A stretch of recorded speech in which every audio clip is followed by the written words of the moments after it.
What's going on, everybody? Welcome back to Phase 6, your source for music, business, motivation, and support. It's your guy, Sir Love, with another episode of Ask Sir Love. So let's jump into it. Let's talk about the topic for the day. The topic for the day is this video right here by Myron Brown. Is it Myron? Mayon Brown. All right. Mayon Brown was responding to a video that I standard deal versus a co-publishing 360 label deal. I think I did a couple different types of deals. That's a whole series of splits that I did. But can you still use a standard deal today? The answer is yes.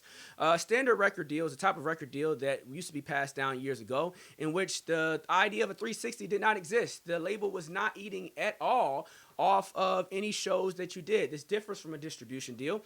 A standard record deal is going to include a marketing budget. It's going to include distribution of the records. It's going to include studio time. It's going to include a promo tour. It's going to include all the traditional concepts associated with making the record, marketing the record, distributing the record to audiences, collecting the fees for the record, and then redistributing those fees to you and anybody else associated with your project. That is a traditional record deal, or the standard deal. Can you still get one of those today? The answer is yes. Is it more difficult to get? The answer to that is also yes. The reason being, records don't sell like they used to. I mean, we're looking at a streaming environment. Streaming, though, is a great improvement, huge improvement from the days where everyone was downloading and stealing music for free, right? People don't even use that type of content. No one's even interested in actually saving and owning music files anymore. People are just streaming and basically renting the music, which is great. However, it's not as great as it used to be when we actually sold physical records, physical tapes, physical vinyl, physical, etc.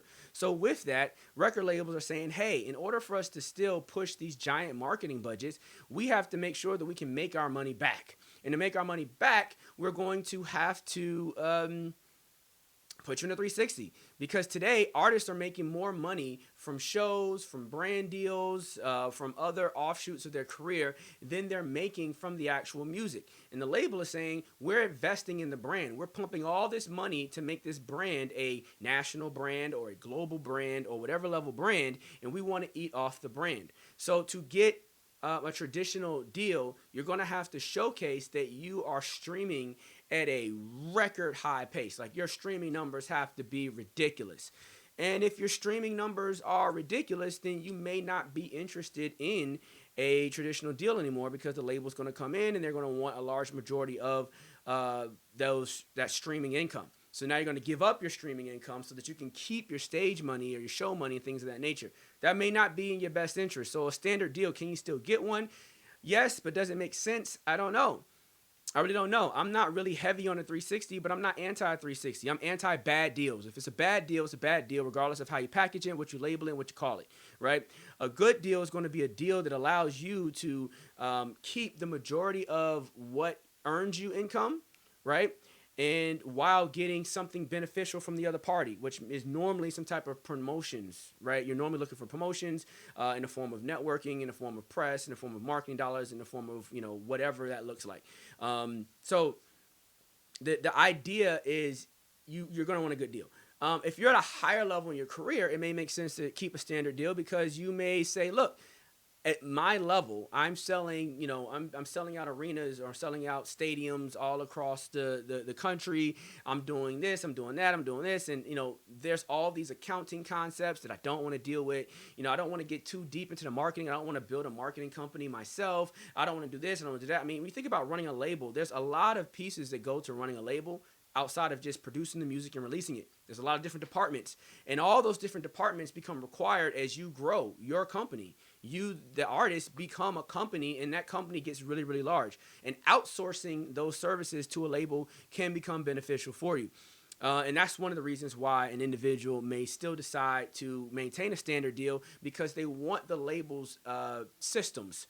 They want their resources. They want their networks. They want to know that I don't have to apply for the Grammys. I don't have to apply for all these different award shows. That they're going to take care of the applications for me. I don't want to deal with registering all my records or having a company to register my records. Even though you can start up your own company, you still got to oversee the people that are doing it and make sure they're doing it right, or outsource it to this group and that group. You got to manage all these groups, and at the end of the day, it becomes cumbersome. So if you have one partner that you can trust, in a lot of different businesses, they call that one neck to choke, right? You have one company that you can go to and say, you messed up. If any problem happens, I can go to you and say, you messed up.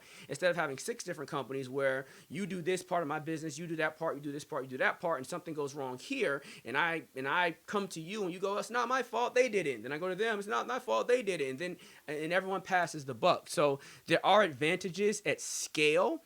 But if you're independent, you're growing, and you're asking these types of questions, you're probably not seeking a standard deal anyway. You're going to be looking for the best deal for you, what should be crafted for you. So if you receive a document that someone just hands you and it's their standard piece of paper, that's how they start or initiate the conversation. You shouldn't be signing that. You should be renegotiating with your interest in mind and their desires in mind. And if they're not willing to do that, then they're not as interested in you as they're portraying. So with that said, I don't